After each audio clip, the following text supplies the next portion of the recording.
आप सभी का हमारे चैनल में हार्दिक स्वागत है। आज हम चर्चा करेंगे एक्सेल के होम टैब के अलाइनमेंट सेक्शन के बारे में। तो दोस्तों, अलाइनमेंट क्या होता है, कैसे यूज़ करता है, मैं एक एक करके आपको बताऊंगा। ये देखिए दोस्तों, एक्सेल में 6 अलाइनमेंट काम में आते हैं। ये टॉप अलाइनमेंट, ये मिडल अलाइनमेंट, और ये बॉटम अलाइनमेंट, ये लेफ्ट अलाइनमेंट है आपका, ये सेंटर है, और ये राइट अलाइनमेंट है। दोस्तों, अलाइनमेंट की चर्चा करने से पहले मैं आपको बताना चाहूँगा, अलाइनमेंट आपका जब भी काम करेगा जब आपकी सेल का साइज थोड़ा सा बड़ा होगा। थोड़ा सा और छोटा कर लेता हूँ इसको जी। अब स्टार्ट करते हैं दोस्तों। सबसे पहले मैंने नीचे सेलेक्ट कर रखा है सेंटर अलाइनमेंट, और सेंटर अलाइनमेंट के साथ मैं एक एक अलाइनमेंट को आपको बताऊंगा। ये वाला टॉप अलाइनमेंट है, सेंटर के साथ मैं टॉप सेलेक्ट करूंगा तो ये देखिए, ये मेरा डेटा टॉप पे चला गया है। आप तो देख रहे होंगे, नोटिस कर रहे होंगे, मेरा जो डेटा है वो टॉप पे चला गया। सेंटर के साथ मैं मिडल करूंगा तो मेरा डेटा मिडल में आ गया, सेंटर मिडल में आ गया है। और ये मैं बॉटम करूंगा तो सेंटर बॉटम मेरा अलाइनमेंट सेट हो गया है। दोस्तों, आप अपने रिपोर्ट के अकॉर्डिंग इसको सेट कर सकते हैं। ये मैं इसको मिडल कर देता हूँ। अब मैं लेफ्ट अलाइनमेंट के साथ ऊपर वाले यूज करके दिखाता हूँ आपको। लेफ्ट अलाइनमेंट सेलेक्ट किया मैंने, लेफ्ट में टॉप यूज करता हूँ। अब देखिए, मेरे सारे जो डेटा है वो लेफ्ट साइड में है और टॉप ऊपर की साइड में है। अब लेफ्ट के साथ मैं मिडल करता हूँ तो लेफ्ट में है और मिडल में आ गए हैं सारे के सारे, और लेफ्ट के साथ मैं बॉटम करता हूँ तो बॉटम में आ जाएंगे।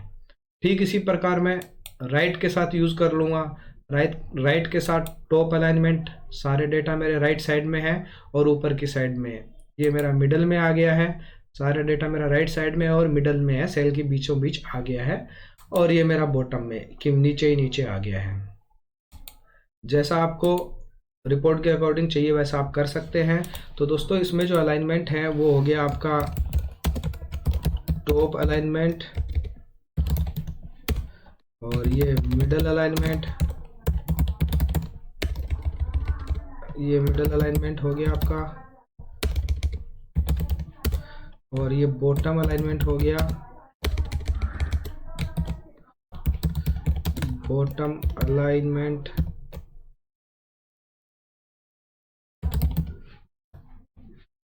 और ये मेरा लेफ्ट अलाइनमेंट आ गया, और ये मेरा सेंटर अलाइनमेंट आ गया, और ये मेरा राइट अलाइनमेंट आ गया।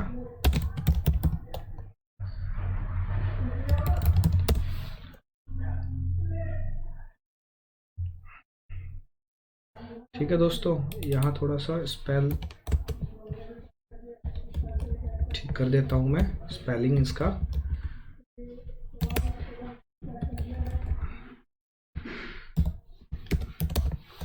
ये अलाइनमेंट है। अब यूज तो मैंने आपको बता दिया कि हम अपना डेटा जैसा सेट करना चाहें वैसा कर सकते हैं। अब जो इनका शॉर्टकट की है वो दोस्तों सबसे पहले डिपेंड करता है कि अलाइनमेंट कौन सी टैब में आता है। अलाइनमेंट होम टैब में आता है तो होम टैब में जाने के लिए हम Alt+H प्रेस करते हैं। Alt+H प्रेस कर दिया, उसके बाद हम प्रेस करेंगे टॉप के लिए AT, अलाइनमेंट टॉप। दूसरा मैं कर देता हूँ मिडल के लिए AM, आपको करके भी दिखाऊंगा। और बॉटम के लिए मैं कर देता हूं B,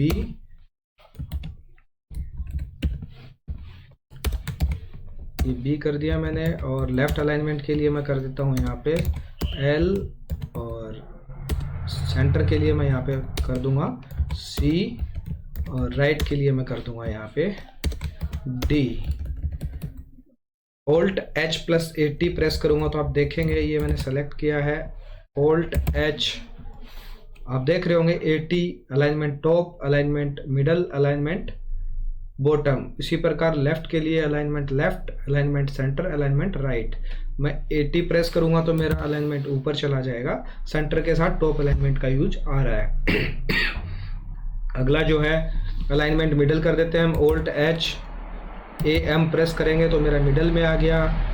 Alt+H AB प्रेस करूंगा तो मेरा बॉटम में आ गया। और Alt+H AL करूंगा तो मेरे डेटा लेफ्ट में आ गया है। Alt H AC कर दूंगा तो मेरा डेटा सेंटर में आ जाएगा। Alt H AR करूंगा तो मेरा डेटा राइट में आ जाएगा। तो मैं सेंटर के साथ मिडल अलाइनमेंट यूज करता हूं और मैं आपको प्रीफर भी यही करूंगा क्योंकि ये रिपोर्ट में अच्छा दिखता है, इसलिए आप इसको यूज कर सकते हैं। अगला जो दोस्तों ये है आपका इंडेंट का।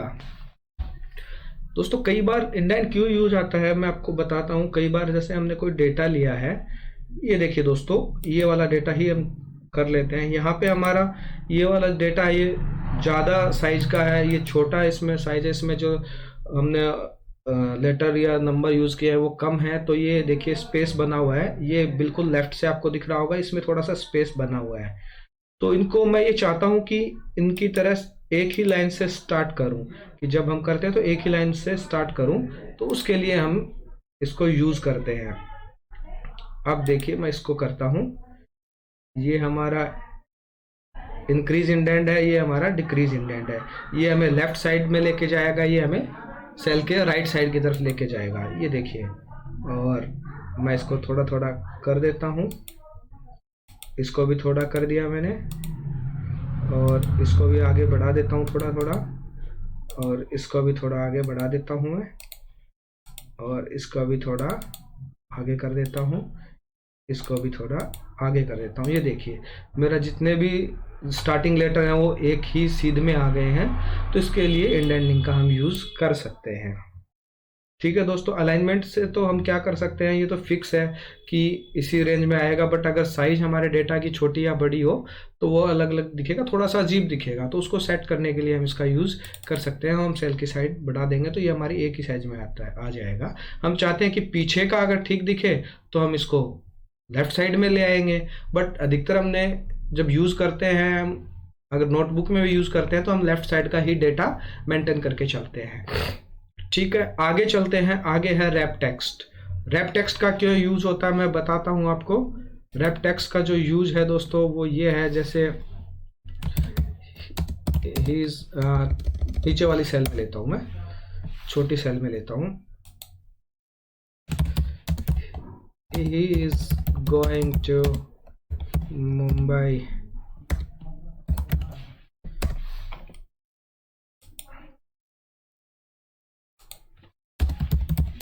With friend. ये देखिए दोस्तों, मैंने इस सेल में टाइप किया लेकिन मेरा डेटा आपको दूसरी सेल में भी दिखाई दे रहा है। ये आपको वर्चुअली दिखाई दे रहा है। मैं दूसरी सेल पे जाऊंगा तो आप यहाँ पे चेक कर सकते हैं, यहाँ पे हमारा कोई डेटा नहीं है, सेल ब्लैंक है। मतलब ये हुआ कि हमारी सेल की साइज से डेटा बड़ा है। अगर हमें इस डेटा को एक ही सेल में सेट करना है तो हम रैप टेक्स्ट पे करेंगे। तो ये देखिए ये एक ही सेल में आ जाएगा। मैं इसको कंट्रोल Z करता हूँ। दूसरा जो इसका ऑप्शन है, मैं ये चाहता हूँ यहाँ से करूँ तो Alt प्लस एंटर प्रेस करूँगा तो भी ये आ जाएगा हमारा। तो इसका जो रैप टेक्स्ट का शॉर्टकट है वो Alt plus enter, Alt plus enter. ठीक है दोस्तों, ये रैप टेक्स्ट का हो गया है अपना, कि हमें डेटा एक ही सेल में सेट करना है, उसके लिए हम रैप टेक्स्ट यूज कर सकते हैं। अब देखिए अगला जो पॉइंट है वो मर्ज एंड सेंटर का है। मर्ज एंड सेंटर क्या काम आता है उसके बारे में एक चर्चा करेंगे। ये देखिए इसमें 4 ऑप्शन दिए हुए हैं, कौन सा क्या काम आता है। अब ये वाला है दोस्तों, ये ही ले लेता हूं मैं, और ये मेरा यहाँ तक आ रहा है तो मैं दोनों सेल सेलेक्ट कर लेता हूँ। और सबसे पहले करता हूँ मैं अंडू करता हूँ उसको एक बार, दोनों सेल सेलेक्ट किए, मर्ज एंड सेंटर पे करता हूँ। ये देखिए जो 2 सेल्स हैं वो दोनों मर्ज होके एक सेल बन गए हैं। इसका मतलब ये हुआ दोस्तों, जो हमारे 2 सेल थे वो दोनों मिलके एक सेल में कन्वर्ट हो गया है और हमारा डेटा हमें पूरा दिखाई दे रहा है। अंडू करता हूँ, नेक्स्ट ऑप्शन पे चलता हूँ, मर्ज अक्रॉस। मर्ज अक्रॉस का मैं आपको यहाँ से दिखाता हूँ। मर्ज अक्रॉस, लेट सपोज ये वाला मैं यहाँ भी कुछ कर देता हूँ, राम और श्याम खेल रहे हैं, अमित सो रहा है,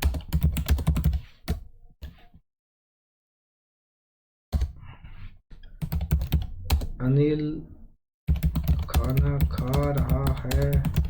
ये देखिए दोस्तों, ये वाला जो मैंने टाइप किए हैं इनमें इनको सेलेक्ट करता हूं और मर्ज अक्रॉस पे जाता हूं।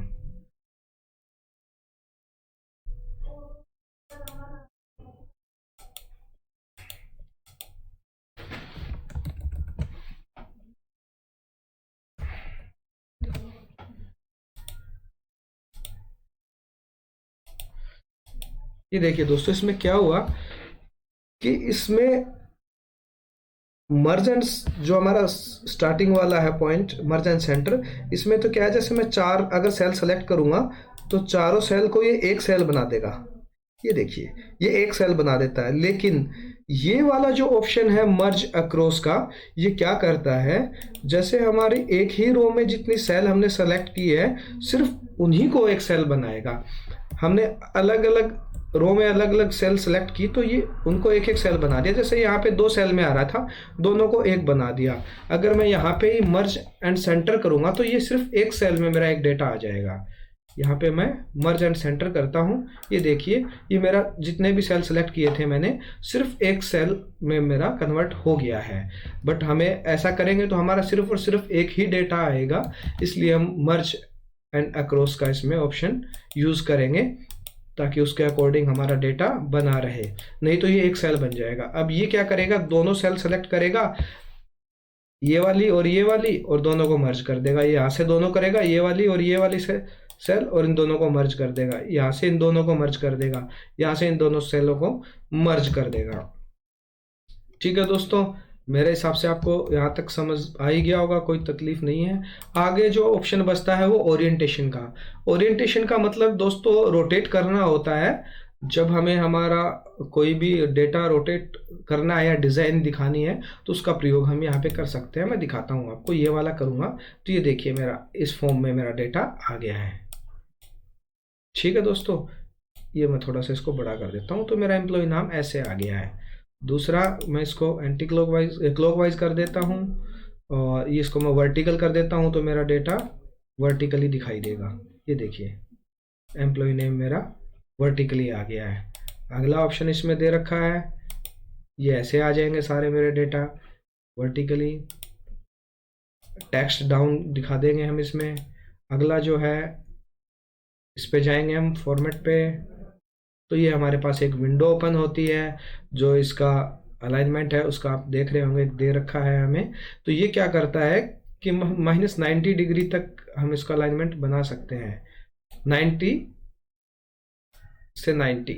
ये देखिए, 90 से -90 डिग्री तक हम अलाइनमेंट को सेट कर सकते हैं। मैं यहाँ पे इतने पे करूँगा तो मेरा इस फॉर्म में डेटा आ जाएगा। ठीक है दोस्तों, मैं इसको अंडू कर देता हूँ, वापस हमारी प्रीवियस स्टेट में आ जाएंगे हम। मैंने मल्टीपल अंडू किए हैं, ये देखिए हम वापस उसी स्टेट में आ गए। तो उम्मीद करता हूँ दोस्तों आपको अलाइनमेंट सेक्शन पूरा समझ में आ गया होगा। और आज के लिए सिर्फ इतना ही। अगले वीडियो में हम चर्चा करेंगे नंबर सेक्शन की। तब तक के लिए धन्यवाद, और प्लीज़ मेरे इस वीडियो को लाइक, शेयर और सब्सक्राइब ना करना भूलें ताकि आपको अगला वीडियो का अपडेट मिल जाए। तब तक के लिए